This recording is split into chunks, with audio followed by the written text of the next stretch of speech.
Hey guys, welcome to this running shoe review.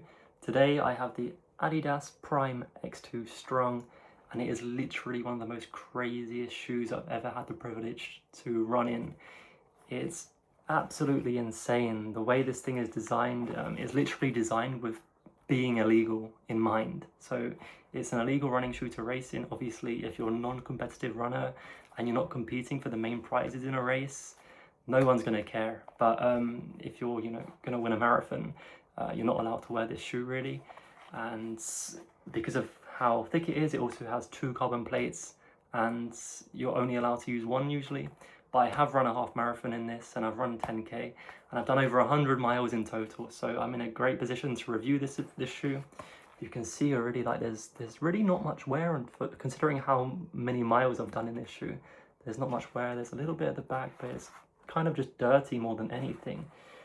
I do find this heel area, I mean, it is a super thick shoe, but I find this heel area a particular problem because it's very unstable, and a lot of people have said the same thing. I haven't rolled my ankle in this shoe yet, touch wood, but when you're going around, like when you're going slow around corners, or like if you're on a muddy course, it can be a very dangerous shoe to wear. So if you're going to wear this, I would stick to those road races, maybe a trail race, which is like kind of straight and not too many nooks and crannies and bends.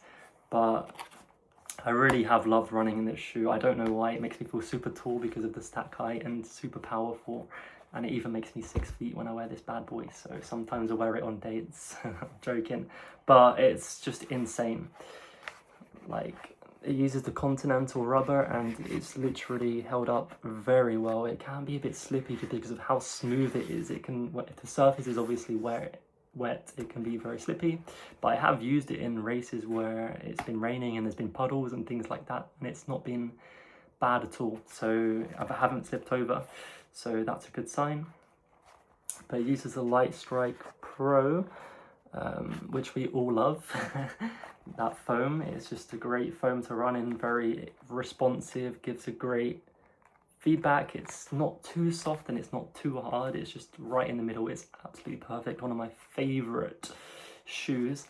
And the main thing I love about this shoe is the upper. It just fits like a glove.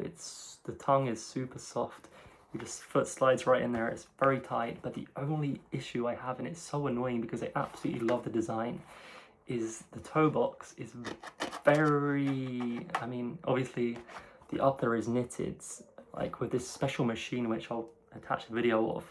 It's literally insane how it's made. But yeah, it's just very abrasive on your toe area. And I've noticed after my runs, I just tend to get a lot of nail abrasion, some like bleeding around my nails, and it's really bad.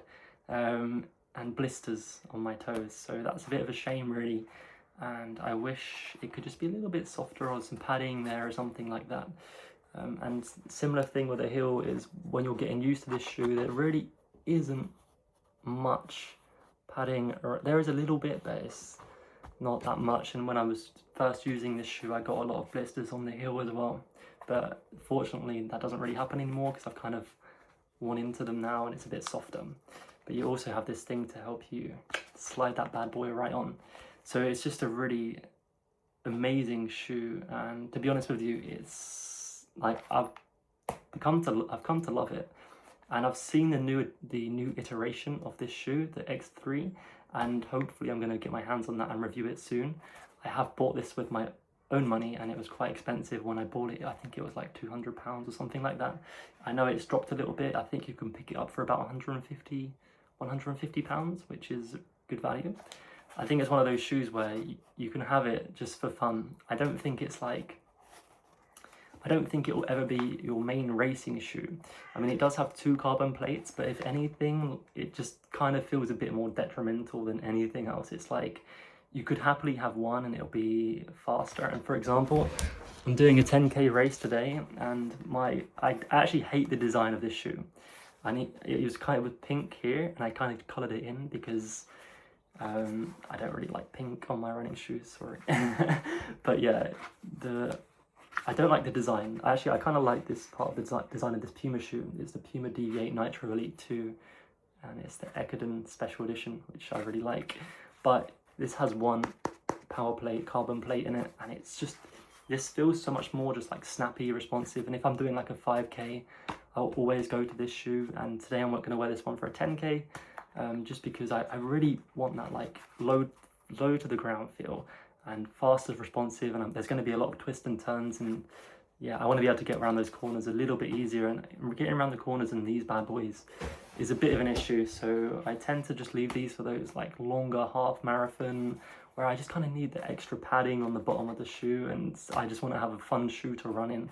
But it's a great one to have like in your, just like for every now and again you want to go for a nice fun run, a long run, and it's just really great to have in that regard.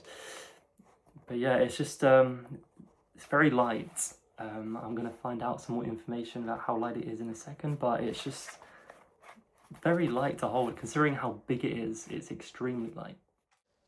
So you can see here just how responsive the foam is. As I press down on it, it's very soft, but also not too soft. It gives a lot back, and it's been 100 miles, so it's still in relatively good shape. And as I turn my foot here, you can see it's very unstable, and that is the main issue with this shoe. So the shoe is actually 305 grams, which is on the heavier side for most running shoes, but to me it feels super light. And here I have a New Balance Rebel version 5. And you can tell this one is slightly lighter, but it doesn't feel that much different. So the thing is that this actually does have, as I said, it has 2 carbon plates, so maybe the extra carbon plate does add a bit of weight as well. And yeah, obviously the super thick midsole adds a ton of weight. But as I said, when I run in it, I don't notice it too much. It is mightily unstable, but yeah, one of my favorite running shoes. I think if you can find it for about 120 pounds or 130 pounds, it's just one of those shoes where you should have it on your shelf to run in every now and again. It's really good for those, if you're trying to get a PB, potentially it's really good for like a half marathon, 10-mile distance. I probably wouldn't use it myself for a marathon just because it's quite abrasive, especially in toe box, as I said, and in the heel. And to be honest, there's no real evidence to say that the 2 carbon plate technology like actually has any benefit. There is evidence to say that 1 carbon plate has benefits, but the 2 carbon plates hasn't really been studied as far as I know, and it just increases the weight of the shoe a bit. And yeah, there's just no evidence that that really works. So if you're going to go for try and go for a tempo faster run, I'd always use 1 carbon plate for now, unless there's any evidence to the contrary in the future. But I don't see how it's beneficial. It's just kind of an experimental shoe, and I think that sums up this video. This shoe is an experiment by Adidas. They've purposefully made it illegal to run in, but it is still a fun shoe to run in, and that's basically the summary of this shoe. It's a fun shoe. It's an experiment by Adidas. They've made a new version of it, and they've tweaked a few things, and a new version could be better. I really want to get my hands on it so I can compare it. But thank you for coming to this little short review, and I hope you enjoyed. Thanks, guys.